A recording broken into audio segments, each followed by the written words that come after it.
तर नमस्कार मंडळी, कसे आहेत तुम्ही?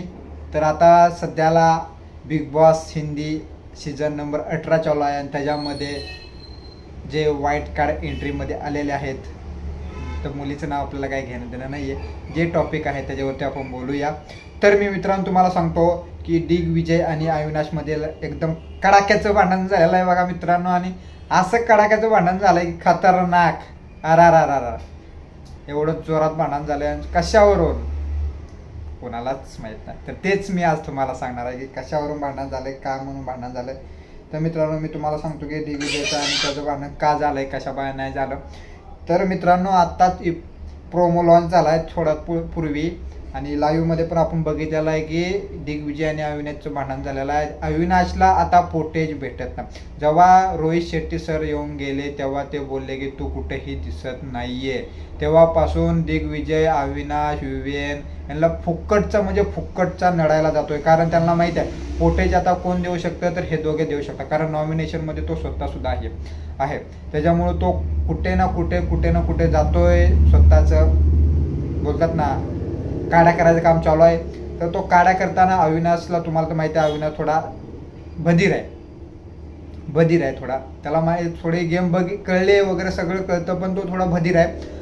तर त्यानं हात उचलला नव्हता, धक्का कोणाला दिला नव्हता. तो अडवायचा प्रयत्न करत होता, पण दिग्विजयने हाताने धक्का दिला. हाताने धक्का दिल्यानंतर पुढचा माणूस पण हाताने धक्का देऊ शकतो. म्हणजे आपण जे काय करणार ते ओके आणि दुसऱ्यानं काय केलं तर ते अलग, असं नसतं. त्याच्यामुळे दिग्विजयने अविनाशला धक्का दिला, तर अविनाशने पण परत धक्का दिला. मग त्याच्यामध्ये त्यांची दोघांची गरमागरमी झाली. त्यामध्ये आपला सगळ्यांचा जाऊ द्या, त्याचं नाव घेऊन आपल्याला फायदा नाही. कारण तो कुठे नसतो, पण आज जरा चांगला दिसायला म्हणजे अडवायला आला म्हणजे करण ठीक आहे, चांगला आहे, ग्रो होता. म्हणजे रोहित शेट्टी सरांनी सांगितलं तेव्हाच तो थोडा पुढे येत आहे. ठीक आहे, चांगला आहे. असं सोडवायला वगैरे काय त्याला, पण जे अंगात मस्ती कुणाच्या परत ते भांडण लागल्यानंतर मग एकमेकावरती चढाचढी करतात.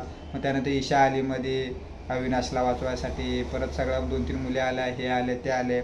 मग त्याच्यामध्ये आपली जी जुनी शिल्पा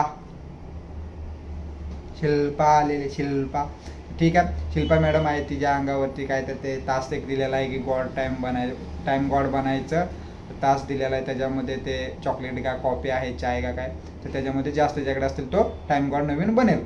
मग त्याच्यामध्ये ते पाडायसाठी गेलं, पण ते शिल्पालाच घेऊन पडला. कोण पडला? दिग्विजय. इज्जत कुणाची गेली? दिग्विजयची.